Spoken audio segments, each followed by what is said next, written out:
kita dengarkan cerita si Pitung, cerita anak dari Betawi. Pada zaman penjajahan Belanda, di kampung Rawabelong, lahir seorang bayi laki-laki mungil dari keluarga sederhana.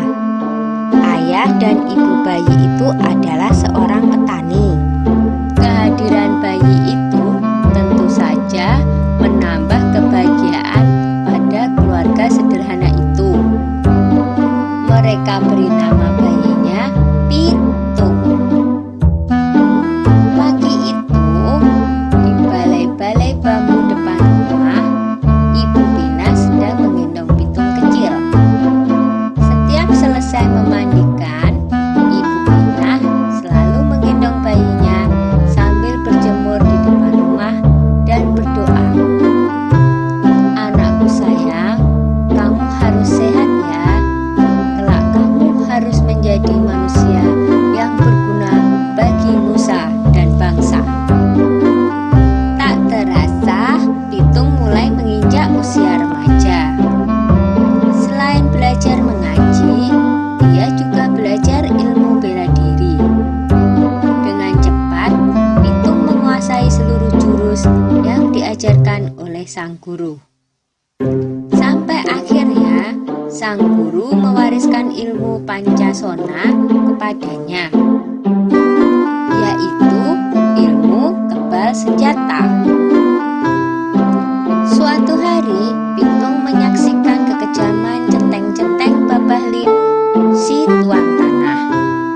Mereka mendatangi rumah penduduk dan merampas harta benda yang ada karena tidak membayar pajak dan upeti. Dengan kejam, mereka memukul dan menyeret para penghuni rumah. Hati kecil Pitung terpanggil untuk menolong mereka. Ini adalah saat pertama Pitung membela orang lemah. Pitung tak tega melihatnya. Hai centeng-centeng, kenapa kalian merampas harta orang dan menindas orang yang tak berdaya?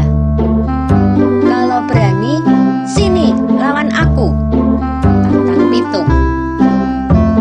Mendengar itu, si pemimpin centeng marah. Hei anak muda, berani-beraninya kau menghalangiku. Rasakan ini, hardiknya kepada Pitung. Pemimpin centeng menyerang Pitung dengan gencar, tetapi Pitung berhasil mengalahkannya dengan mudah. Pemimpin centeng itu roboh dalam 2 jurus. Anak buahnya pun melarikan diri ketakutan. Sejak saat itu, Pitung bertekad untuk membela orang yang tertindas. Dengan penuh semangat, Pitung mengajak para penduduk desa untuk bersatu melawan penjajah. Kita harus lawan segala penjajahan. Tidak ada yang boleh merampas harta milik kita. Ini adalah tanah kita. Jangan mau diperbudak oleh kompeni, kata Pitung bersemangat.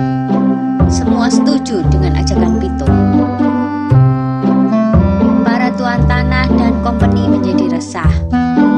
Mereka mengadukan perlawanan itu kepada pemerintah Hindia Belanda. Scott Heine, pemimpin tertinggi di Batavia, memerintahkan aparat untuk menangkap Pitung. Ia menawarkan hadiah besar bagi siapa saja yang bisa menangkap Pitung. Kompeni menangkap Pak Piun dan Haji Niapin untuk memaksa Pitung menyerahkan diri. Mereka dimasukkan ke penjara di Grogol. Berita itu sampai di telinga Pitung. Ia tidak tega dengan keadaan ayah dan gurunya yang disiksa. Pitung membuat perjanjian dengan kompeni untuk menyerahkan diri dengan syarat ayah dan gurunya dibebaskan dari penjara. Pada suatu hari, kompeni membawa Haji Niapin ke alun-alun kota dengan dijaga ketat oleh pasukan polisi bersenjata. Lalu, Pitung muncul seorang diri. Ia meminta agar gurunya dibebaskan dulu. Setelah Haji Niapin dibebaskan, Pitung maju menyerahkan diri.